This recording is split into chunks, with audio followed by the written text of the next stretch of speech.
राधे राधे सभी को। दोस्तों, मैं आज नरसिंह जयंती के बारे में बात कर रही हूँ।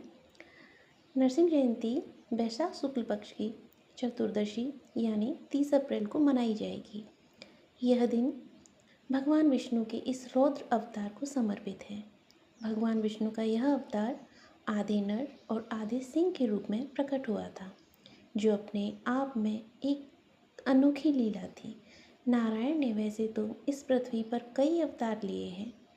भगवान ने इन्हीं सब अवतारों में से एक अवतार नरसिंह अवतार भी लिया, जो नारायण ने अत्याचारी राजा हिरण्यकश्यप का वध करने के लिए लिया था।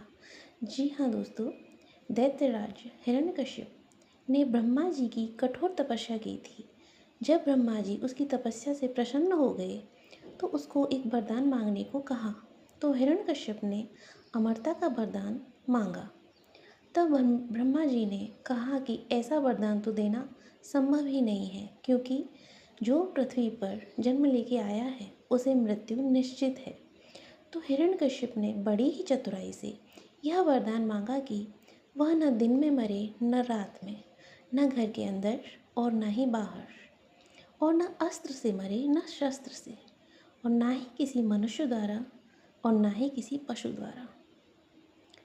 ब्रह्मा जी ने ऐसा ही वरदान उसको दिया।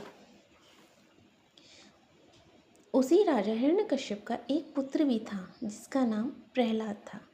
भक्त प्रहलाद जन्म से ही नारायण के भक्त थे। भगवान विष्णु के लिए उनकी अनन्य भक्ति थी, जो राजा हिरण्यकश्यप को पसंद नहीं थी। उसने प्रहलाद को नारायण की भक्ति न करने को भी बहुत प्रेरित किया। वह चाहता था कि प्रहलाद नारायण की भक्ति न किया करें, लेकिन प्रहलाद राजा की बात नहीं माने, बल्कि जितना प्रहलाद को भक्ति करने से रोका गया, उनकी भक्ति उतनी ही गहरी होती गई। जब प्रहलाद नहीं माने तो राजा को क्रोध आया, और उसका क्रोध इतना बढ़ गया कि वह अधर्म करने लगा, प्रहलाद को प्रताड़ित करने लगा। राजा ने भक्त प्रहलाद को कई बार मारने की कोशिश की, परंतु नारायण की भक्ति और ईश्वर पर अटूट विश्वास होने के कारण वह भक्त प्रहलाद को मारने में सदा असमर्थ ही रहा। तो एक दिन राजा हिरण्यकश्यप ने प्रहलाद को मारने के लिए एक योजना बनाई। उसने अपनी बहन को बुलाया, जिसका नाम होलिका था। होलिका को यह वरदान था कि वह आग में नहीं जल सकती थी।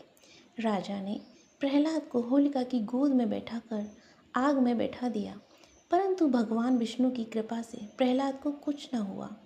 आग देवता भी प्रहलाद के लिए शीतल हो गए, और अधर्म का साथ देने के कारण होलिका का वरदान भी उसकी जान न बचा सका।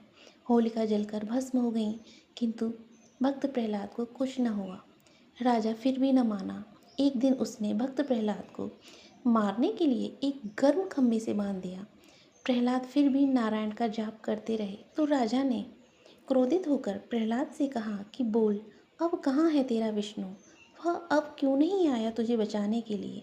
तब भक्त प्रहलाद ने मुस्कुराते हुए कहा कि श्री हरि तो कण कण में विराजमान है, मुझे तो वह कण कण में दिखाई देते हैं।